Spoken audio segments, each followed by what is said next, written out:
This is Steve Casey with Tennessee Wood Flooring. For those of you in Albuquerque, this is the world's shortest video on how to install hardwood flooring.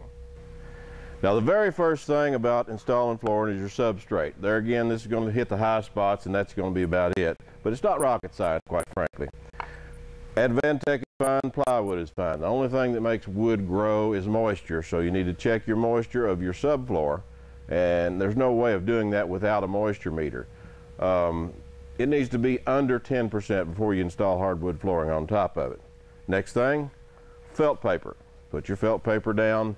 It's a cheap moisture barrier for anything that has moisture in your subfloors or your crawl space. A lot of people sometimes want to not put felt paper down. They say they're on a basement, but it is a sound barrier as well. It's kind of like tapping on a metal pipe. You can hear it 5 floors up. So whatever cushion you put in between holds the noise down. First thing you do is make sure to start straight. Now, what happens if you don't start straight and you come back to your line? If you have an arc and a big long line of your hardwood flooring, the flooring is square and it has to relieve itself, and you wind up having a gap every so often as it relieves itself. And that's a no-no.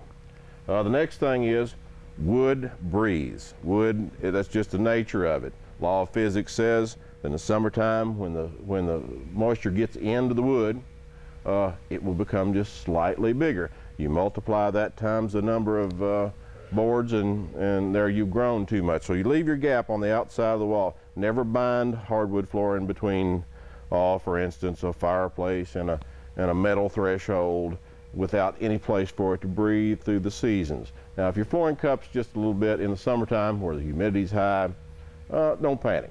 Your dry time is the winter time. It typically lays back down. But as you start your boards, make sure that you've chalked your line, and go back and check your line every so often that you haven't knocked it back off the skew. Now, when you do that, you get 4 rows wide or something of that nature. You don't have to go back and check it. Make sure to miss your joints. Miss your joints at least, 3 inches. There again, common sense will tell you if you're laying, if you don't miss one more than 3 inches, nobody's going to die from it, and you'll never see it again. So flooring is tongue and grooved on the ends and the side. All certified flooring now is tongue and groove on the ends and the side. It has a certain amount of structural integrity in and of itself, so you can you couldn't move it as far as up and down even if you wanted to. Miss your joints about 3 inches. Now, this is a pneumatic nailer. All this amounts to at about a 40-degree angle. It goes on here. It's obvious. It goes into the tongue, clips onto the side. You hook your air hose up here. Take the hammer, pop it. It'll drive the nail. Some you want to hit harder, obviously, because if a board has taken on some moisture, it may have just a little turn in it, and you'll have to hit it harder. The manual nailers are for young people. You have to hit it hard every time. So you guys that are my age, you know the drill. Less effort is always good. Leaves you a little more time for cigars and beer.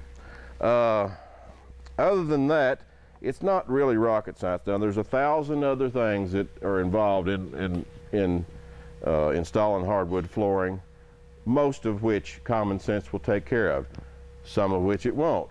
Thus, Tennessee Wood Flooring in Sevierville, give us a call, 800-238-1009, or stop by if you're in the Smoky Mountain area. And if you have some questions, you'll get somebody on the phone, and we'll give you our advice on it. We've been doing it quite a while. Steve Casey, Tennessee Wood Flooring. For more of our instructional videos, click on this link.